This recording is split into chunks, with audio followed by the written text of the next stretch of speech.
खाना नखाइकन निस्किने कुरा गर्नु भयो है क्या? तपाईँ हाम्रो दैलान टेक्न पर्दैन, अरू जोडदेखि हामी पनि तपाईँहरू दैलान टेक्दैनौँ। तपाईँहरूले जति हतार गरे पनि खाना नखाइ निस्किन पाउनुहुन्न। त्यो जब 4 मुठी चामल भुलोको उमाला कति बेर लाग्छ र बस्दै गर्नु त? अरू कुरा भने त्यस्तै हो, पाके भात छोड्नु भयो भने तपाईँहरूलाई पाप लाग्छ। तपाईँहरूले चाहिँ बाहिर बाटोको खाना खाउँला भनेर सोच्नु भयो होला। तपाईँको पेट फुल्यो ढुम्म हुन्छ, त्यसले खाइसाध्यै हुँदैन। आजकल सबै सोडा हालेर बेचिरहेको हुन्छ बाटोमा। हेर्नु, म चाहिँ जता गए पनि अलिकति तातो भात नखाइ चाहिँ कतै पनि निस्किन्न। म त जोसुकै होस्, ठुलो पनि बानी नै छैन, खान्छु अनि मात्र निस्किन्छु। जति रुच्छ त्यति तातो 1 गाँस 2 गाँस जति रुच्छ च्याप्प चेपेर हिँड्ने। तातो भात खा जस्तो अरू खाले हुन्न नि। तातो भात 1 मुठी मात्र खाए पनि त्यसले धेरै फाइदा गर्छ। मलाई त बहिनी खानै नखाएर सुक्या जस्तो लाग्छ। त्यति खानाले पुग्छ त अझै थप्नु त, थप्दिउँ त होला, थप्दिउँ त ल, थप्दिउँ त। थोरै थप्नुहोस् न, थोरै थप्नुहोस् त, तपाईँले खानुहुन्छ अझै थोरै थप्नुहोस् त। रुच्छ क्या, रुच्छ, खानुहोस् त, खानुहोस्।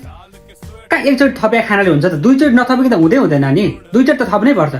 उहाँलाई खाना थोरै थपिदिउँ त। तपाईँले त जुठो मुख मात्र गरेर छोड्नु भयो। त्यस्तो पनि खाना खुवाइ हुन्छ त? त्यत्रो ज्यान छ।